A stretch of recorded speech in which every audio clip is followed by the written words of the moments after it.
السلام علیکم ورحمۃ اللہ وبرکاتہ۔ وعلیکم السلام ورحمۃ اللہ وبرکاتہ۔ جی تبسم خان، آپ جی دعائے قنوت سنا سکتے ہیں؟ جی سنائیے ماشاءاللہ۔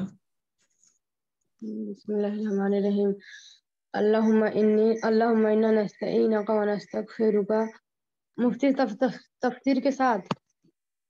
بہت اچھا ہے، بہت اچھا ہے، اگر سنا دیں تو۔ اللہم انا نستعینک و نستغفرک۔ اے اللہ، ہم تجھ سے مدد چاہتے ہیں اور تجھ سے بخشش مانگتے ہیں۔ نستغفرک و نؤمن بک، اور تجھ پر ایمان۔ مفتی صاحب وہ تفسیر پورے اچھے سے یاد نہیں ہے، بٹ یہ یاد ہے۔ چلیے سنا دیجیے وہی۔ اللہم انا نستعینک و نستغفرک ونؤمن بک ونتوکل علیک نثنی علیک الخیر ونشکرک ونکفرک ونخلع ونترک من یکفرک۔ اللہم ایاک نعبد ولک نصلی ونسجد والیک نسعی نعبد نرجو رحمتک نخشی عذابک ان عذابک بالکفار محیط۔ گلستہ آ رہا، آپ یہ بتائیے کتنے اوقات مکروہہ کتنے ہیں اور کون کون سے ہیں؟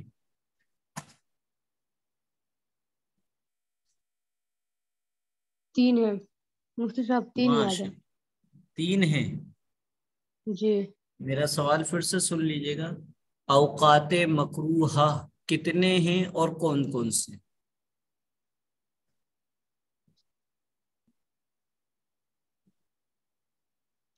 الشبہ فہیم، آپ بتائیے۔ فردوس، گلستہ آرا۔ جی مفتی صاحب، السلام علیکم ورحمۃ اللہ وبرکاتہ۔ وعلیکم السلام ورحمۃ اللہ۔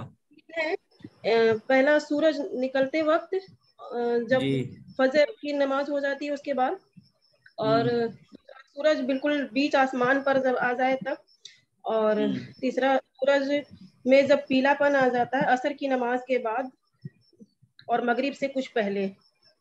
دیکھیے یہ جو تین وقت اوقات ممنوعہ ہیں جس میں کوئی بھی نماز پڑھنا نہیں منع ہے۔ میں اوقات مکروہہ پوچھ رہا ہوں، یعنی ایسے کتنے وقت ہیں جن میں نفل نماز مکروہ ہے؟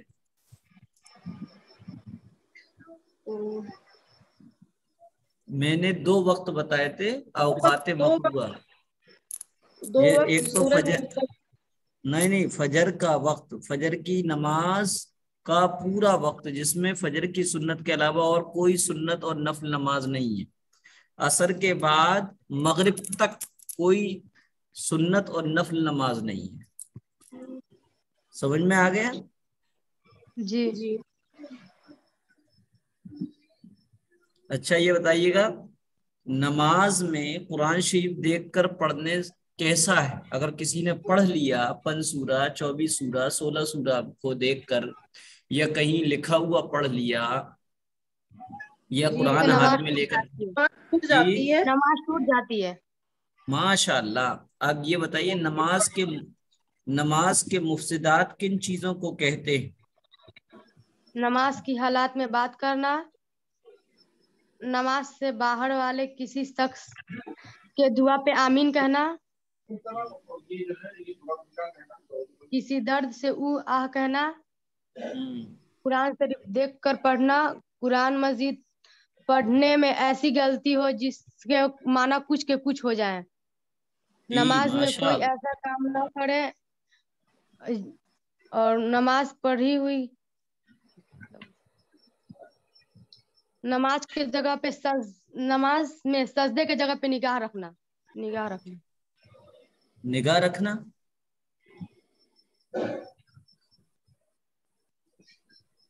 ناپاک جگہ پر سجدہ کرنا ہے۔ نماز پڑھتے ہوئے کوئی چیز کھا لینا، ناپاک جگہ پہ۔ جی جی جی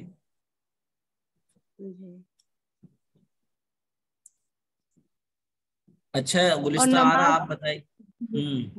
یہ بتائیے نماز جب پڑھتے ہوئے کچھ کھا لینا. نماز وتر کے پڑھنے سے فارغ ہونے کے بعد کون سا کلمہ 3 مرتبہ پڑھنا ہے؟ یہ نہیں یاد ہے مفتی صاحب. تبسم خان آپ بتائیے. نہیں یاد ہے مفتی صاحب. اچھا فردوس، اقصی فاروقی، الشبہ فہیم بھی بہت کم بولتی ہیں یا تو شاید میری آواز ان تک پہنچتی نہیں ہے. اقصی فاروقی شاید مفتی صاحب سبحان ملک القدوس، یہ تو نہیں. جی سبحان الملک القدوس. چلیے اب کلاس شروع کرتے ہیں. میری چاہت یہ ہوتی ہے کہ آپ سب بہنیں جواب دیا کریں. جی نوٹس بھیج دیتے، سارے نوٹس نہیں ہے میرے پاس. اچھا بولے تو ہاں اس میں دن نے بھیج آپ سے دیں گے. وعدہ کیا تھا، میں بالکل بھول گیا. چلیے ابھی بھیجتا ہوں. جی آج کلاس میں بیمار کی نماز سے متعلق بات کریں گے. نماز چونکہ دین کا اہم حصہ ہے، دین کا ستون ہے، ہر حال میں نماز پڑھنا ضروری ہے. بیماری کی حالت میں بھی نماز معاف نہیں ہوتی، البتہ اس میں کچھ کنسیشن اور کچھ سہولیات ضرور شریعت کی طرف سے حاصل ہو جاتی. اب یہ سمجھ لیے کن صورتوں میں بیٹھ کر نماز پڑھنا جائز ہے. میں نے آپ کو بتایا تھا کہ فرض اور واجب نمازوں میں قیام یعنی کھڑے ہو کر پڑھنا یہ فرض ہے. لہذا اب کن صورتوں میں آپ بیٹھ کر نماز پڑھ سکتی ہیں؟ ایسی تقریباً 5 صورتیں ہیں، 5 کنڈیشن ہیں جس میں شریعت آپ کو نماز بیٹھ کر پڑھنے کی اجازت دیتی ہے. نمبر 1، بیمار میں کھڑے ہونے کی طاقت نہ ہو. کوئی اتنا بیمار ہے کہ کھڑے ہی نہیں ہو پا رہا ہے تو وہ بیٹھ کر نماز پڑھ سکتا ہے. یا کھڑا تو ہو سکتا ہے لیکن کھڑے ہونے سے سخت تکلیف ہوتی ہے، پاؤں میں سوجن آ جاتی ہے یا کچھ اور ہے، تو ایسی صورت میں بھی بیٹھ کے نماز پڑھی جا سکتی ہے. یا کھڑے بھی ہو سکتے ہیں، تکلیف بڑھتی بھی ہے لیکن تکلیف کے ساتھ ساتھ بیماری کے بڑھ جانے کا اندیشہ ہو، یعنی جس بیماری سے آپ پرہیز کرنے کی وجہ سے جلدی صحیح ہو سکتے ہیں اور اس میں پرہیز نہ کیا جائے، یعنی بیٹھ کر نماز نہ پڑھی جائے تو بیماری بڑھ جائے، تو ایسی صورت میں بھی آپ بیٹھ کے نماز پڑھ سکتی ہیں. اسی طریقے سے سر میں چکر آ کر گر جانے کا ڈر ہے، بلڈ پریشر بہت لو ہے اور سر چکر بہت زیادہ آ رہے ہیں، اگر آپ نے کھڑے ہو کر نماز پڑھی تو آپ گر جائیں گی، تو ایسی کنڈیشن میں بھی آپ بیٹھ کر نماز پڑھ سکتی ہیں. کھڑے ہونے کی طاقت تو ہے لیکن رکوع سجدہ نہیں کر سکتی. کھڑے تو ہو سکتی ہیں لیکن رکوع سجدہ نہیں کر سکتی، یعنی جیسے پریگننٹ ہیں آپ تو ایسی صورت میں آپ کھڑی تو ہو سکتی ہیں لیکن رکوع تو کر لیں گے لیکن سجدہ نہیں ہوتا لاسٹ 98ویں مہینے میں کسی کو، تو ایسی صورت میں بیٹھ کے نماز پڑھی جا سکتی ہے. ان سب صورتوں میں بیٹھ کر نماز پڑھنا جائز ہے. پھر اگر بیٹھ کر نماز پڑھنے کی حالت میں رکوع سجدہ کر سکتی ہیں تو رکوع سجدہ کریں، اور اگر رکوع سجدہ نہیں کر سکتی تو رکوع سجدہ اشارے سے کریں. البتہ سجدے کے اشارے میں سر کو زیادہ جھکائیں. اس کا طریقہ یہ ہے کہ دیکھیے بیٹھ کے نماز پڑھ رہی ہیں تو آپ کے ہاتھ یہاں بندھے ہوئے ہیں، رکوع میں یہ یہاں پر آ جائیں گے گھٹنوں پر، سجدے کے اشارے میں یہ ہاتھ زمین پر رکھ دیے جائیں گے. تو یہ 5 کنڈیشن تھی کہ اب کن کنڈیشنز میں آپ کو لیٹ کر نماز پڑھنا جائز ہوتا ہے ایک مسلمان کو. اگر مریض میں بیٹھ کر بھی نماز پڑھنے کی طاقت نہ ہو تو لیٹے لیٹے ہی نماز پڑھ لیں. لیٹ کر نماز پڑھنے کی 2 صورتیں ہیں. ایک تو یہ چت لیٹ ہے، چت ایسے کہتے بالکل اس طریقے سے جیسے میں بیٹھا ہوں ویسے ہی کوئی لیٹ جائے اسے چت کہتے. چت لیٹیں اور پاؤں جو ہیں قبلے کی طرف کر لیں، پاؤں قبلے کی طرف کر لیں، لیکن اگر پھیلانا پاؤں کو قبلے کی طرف پھیلانا نہیں چاہیے بلکہ گھٹنے کھڑے کر کر اس طریقے سے کر لیں، یہ اس طریقے سے گھٹنے کھڑے کر لیں، ٹھیک ہے. اور سر کے نیچے کوئی تکیہ وغیرہ رکھ لیں تاکہ اونچا ہو، تاکہ چہرہ آپ کا قبلے کی طرف ہو جائے.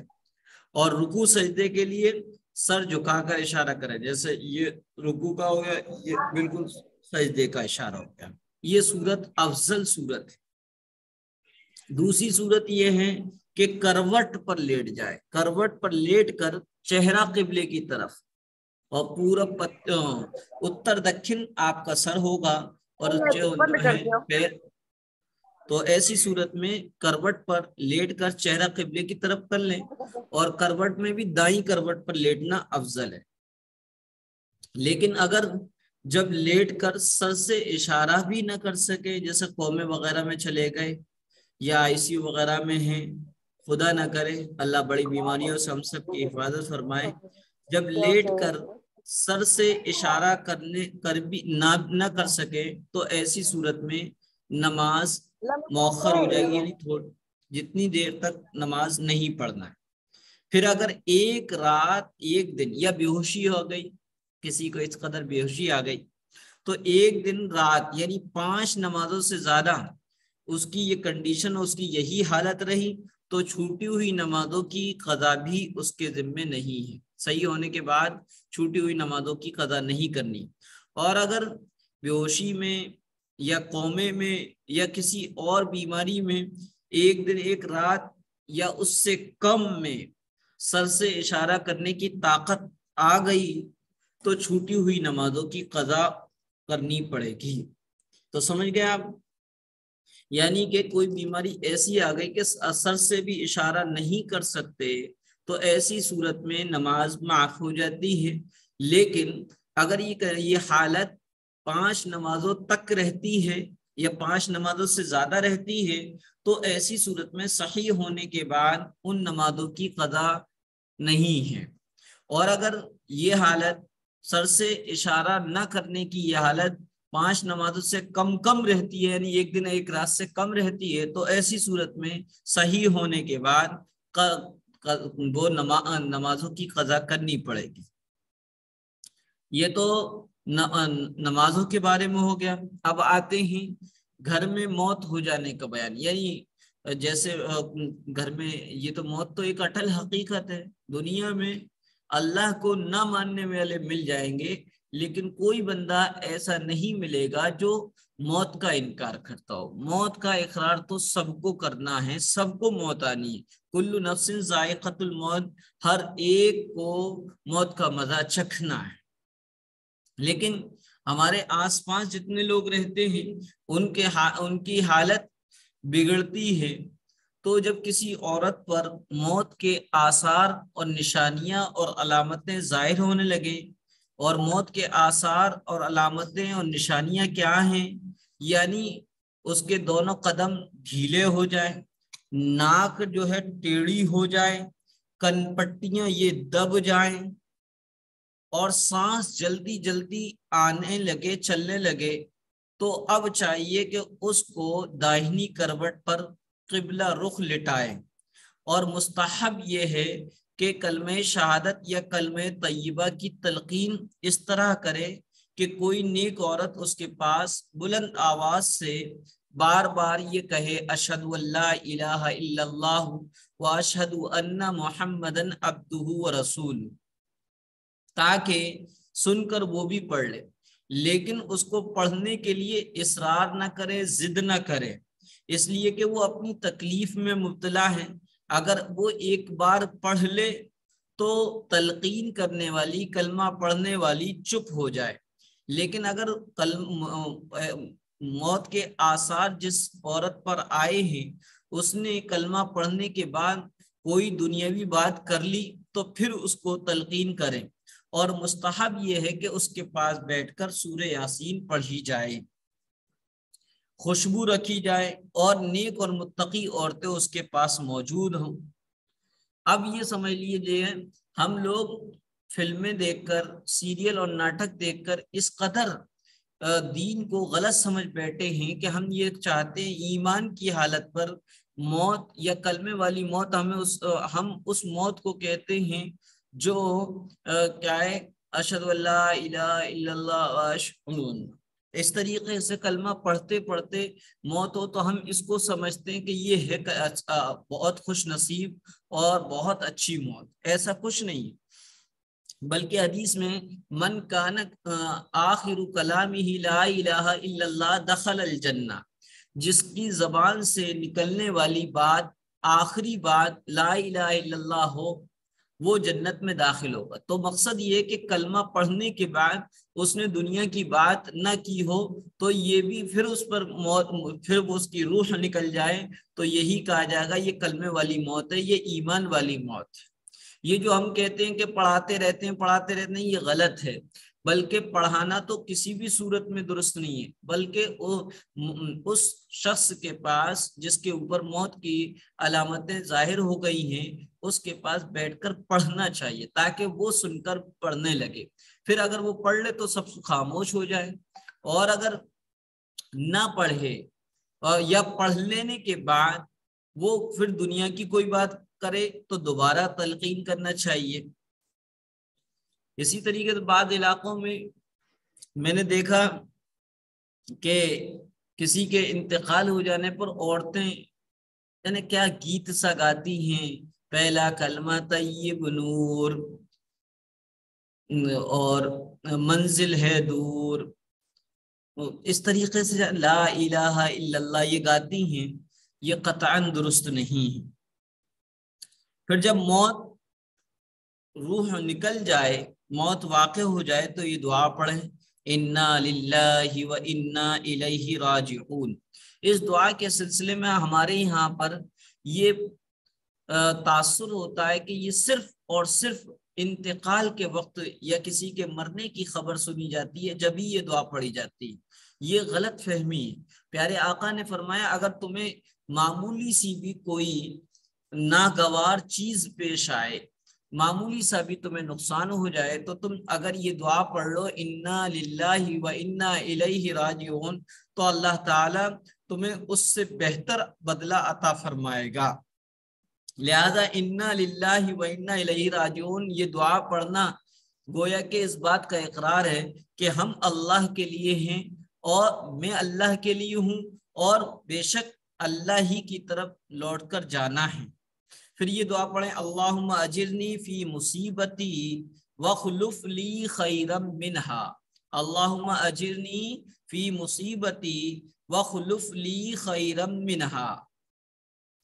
اور ہاتھ پیر سیدھے کر دیں، ہاتھ بالکل اس طریقے سے سیدھے کر دیں، پیر سیدھے کر دیں.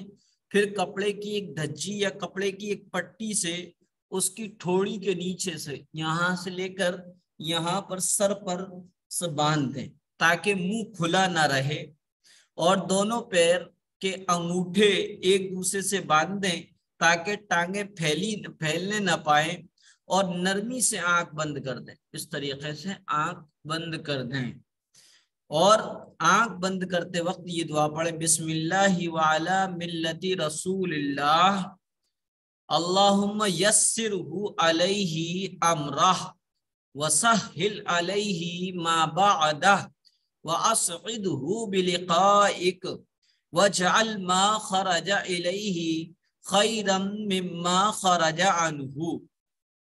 یہ پوری دعائیں ہیں، اس کے معنی اللہ کے نام سے اور حضرت محمد صلی اللہ علیہ وسلم کے مذہب پر اے اللہ اس میت پر اس کا کام آسان فرما اور اس پر وہ زمانہ آسان فرما جو اب اس کے بعد آئے گا، اور اس کو اپنے دیدار سے مشرف فرما، اور جہاں یہ گیا ہے یعنی آخرت میں اس کو بہتر کر دے اس جگہ سے جہاں سے یہ گیا ہے یعنی دنیا سے.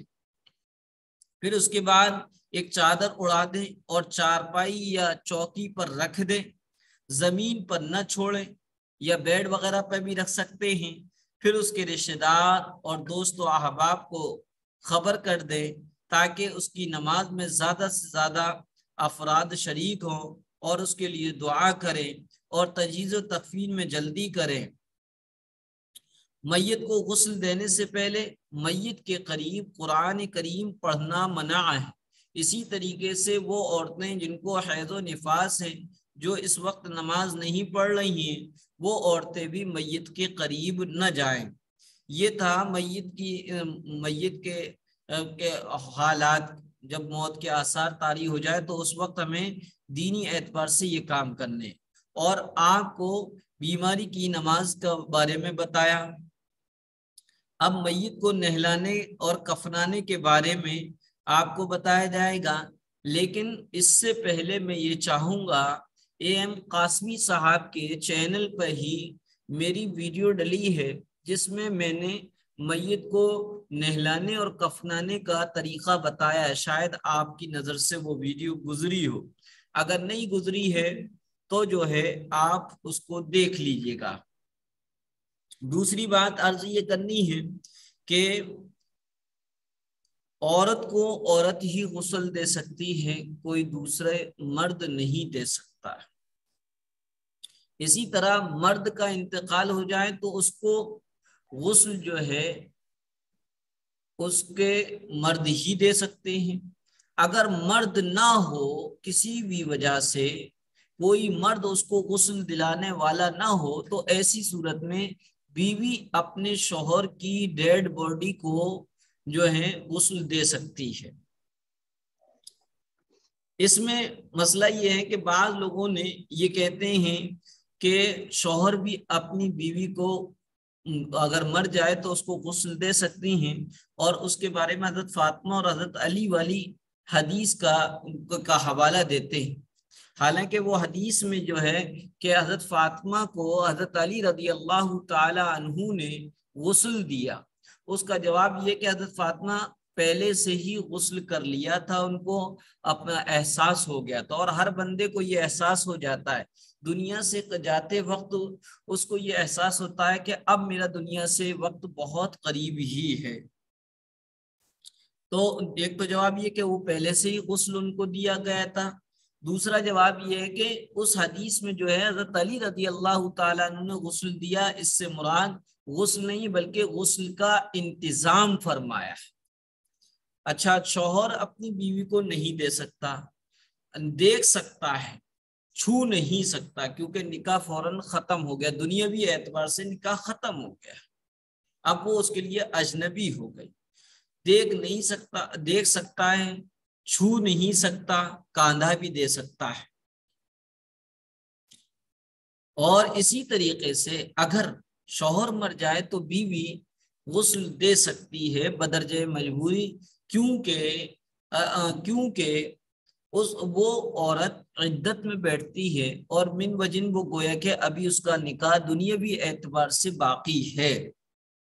بہرحال یہ مسئلہ سمجھ لیے۔ تو اب آئیے، جس تختے پر میت کو غسل دینا ہے اس کو 3 دفعہ لوبان کی دھونی دے، لوبان جلا کے، لوبان ایک وہ ہوتا ہے خوشبو کا مادہ ہوتا ہے، اس کو جلا کر اس کی دھونی دیں، یعنی تختے کے چاروں طرف گھما دیں۔ اور اس کا منشا یہ ہے کہ اللہ تعالیٰ نے انسان کو اس کی زندگی میں بھی عزت اور احترام والا بنایا ہے، اور اس کی زندگی کے خاتمے کے بعد اس کے ساتھ عزت و احترام کا معاملہ کیا جائے، اس کو کوئی اچھوت نہ سمجھے۔ اس لیے جس پٹرے پر، جس تختے پر میت کو غسل دینا اس کو دھونی دے دی جائے۔ دوسری حکمت اور ریزن یہ ہے، چونکہ یہ پٹرا، یہ تختہ مسجد میں رکھا ہوتا ہے، لہذا اس میں کیڑے مکوڑے ہو سکتے ہیں، لیکن جب لوبان کی دھونی دی جائے گی تو اس کے دھوئیں سے اور اس کی تپش اور حرارت سے پٹرے کے سوراخ میں جو کیڑے وغیرہ ہوں گے وہ بھی نکل جائیں گے، اور مردے کو پھر اس تختے پر لٹائیں اور بدن کے کپڑے چاک کر کے یعنی کاٹ کر کے نکال دیں، اور ایک موٹا کپڑا استر پر ڈال کر، ایک موٹا کپڑا سطر پر ڈال کر بدن کے کپڑے اندر ہی اندر اتار لیں۔ اور کفن کے ساتھ جو کپڑا آتا وہ اتنا پتلا ہوتا کہ پانی ڈالتے ہی بدن جھلکنے لگتا ہے، اس لیے موٹا کپڑا، گھر کا استعمالی کپڑا، بشرطے کہ وہ پاک ہو، میت کے بدن پر ڈال دیا جائے، اور پھر کینچی سے کاٹ کر اندر کے کپڑے نکال لیے جائیں۔ اگر ہاتھوں میں انگوٹھیاں، پاؤں میں بچیاں اور اتوڑیاں اور ناک میں نتھ وغیرہ اور کانوں میں ٹاپس وغیرہ ہیں، ان سب چیزوں کو اتار لیا جائے، اور اتارنے کے ساتھ امانت کے ساتھ اس کے رشتہ داروں کو یہ چیزیں سپرد کر دی جائیں، اور پھر پیٹ پر آہستہ آہستہ ہاتھ پھیریں، اور اس بات کا دھیان رکھیں کہ جس جگہ زندگی میں ہاتھ لگانا جائز نہیں، وہاں مرنے کے بعد بھی بلا دستانوں کے ہاتھ لگانا جائز نہیں۔ پھر ناپاکی اور نجاست اگر پیٹ کے ملنے سے پیچھے نیچے کے راستے سے نکلے تو ہاتھ میں دستانے پہن کر استنجا کرائیں اور پانی سے پاک کریں، مٹی کے ڈیلے کا ہونا ضروری نہیں ہے۔ اس کے بعد وضو کرائیں میت کو، اور وضو میں نہ کلی کرانا، نہ پاک، نہ ناک میں پانی ڈالنا، یہ زندوں کے لیے۔ لیکن میت کا جو وضو ہوتا ہے اس میں سب سے پہلے پورا چہرہ دھوئیں، پورا چہرہ دھوئیں 3 مرتبہ، پھر ہاتھ کونی سمیت دھوئیں، دونوں ہاتھ پہلے دائیں پھر بائیں، پھر جو ہے سر کا مسح کرائیں یعنی گیلا ہاتھ پھیر دیں، پھر دونوں پیر دھلائیں، پھر 3 دفعہ روئی تر کر کے، کاٹن تر کر کے دانتوں اور مسولوں پر پھیر دیں، دانتوں پر اور مسولوں پر پھیر دیں، اور ناک کے دونوں سوراخ یعنی نتنوں میں، ناک کے دونوں سوراخوں میں پھیریں،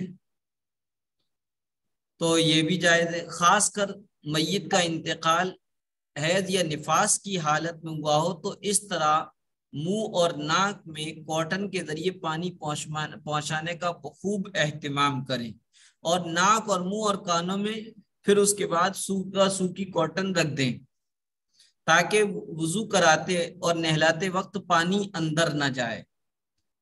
جب وضو ہو جائے تو سر کو صابن سے یا کسی اور چیز سے جس سے وہ صاف ہو جائے دھو ڈالیں، پھر مردے کو بائیں کروٹ لٹا کر بیری کے پتے کے ڈال کر پکایا ہوا ہاف بال یعنی ہلکا گنگنا پانی 3 دفعہ سر سے پیر تک ڈالیں، یہاں تک کہ بائیں کروٹ تک پانی پہنچ جائے نیچے تک، پھر دائنی کروٹ پر لٹائیں اور اسی طرح سر سے پیر تک 3 دفعہ اتنا پانی ڈالیں کہ دائنی کروٹ تک پہنچ جائے۔ اس کے بعد مردے کو اپنے بدن پر ٹیک لگا لیں، آدھا اٹھا لیں، گھٹنے پہ ٹیک لگا لیں، یعنی آدھا بیٹھا لیں اس کو، اور اس کے پیٹ کو آہستہ آہستہ ملیں اور دبائیں۔ اگر کچھ ناپاکی منہ سے یا نیچے کے راستے سے نکلے تو اس کو پوچھ ڈالیں اور پانی بہا دیں، وضو اور غسل کو لوٹانے کی ضرورت نہیں۔ اس کے بعد جو ہے پھر سارا بدن کسی موٹے کسی کپڑے سے پوچھ دیں۔ اگر بیری کے پتے ڈال کر پکایا ہوا پانی نہ ہو تو سادہ پانی ہلکا گرم گنگنا بھی کافی ہے، اسی سے نہلا دیں۔ بہت تیز گرم پانی سے غسل نہ دیں۔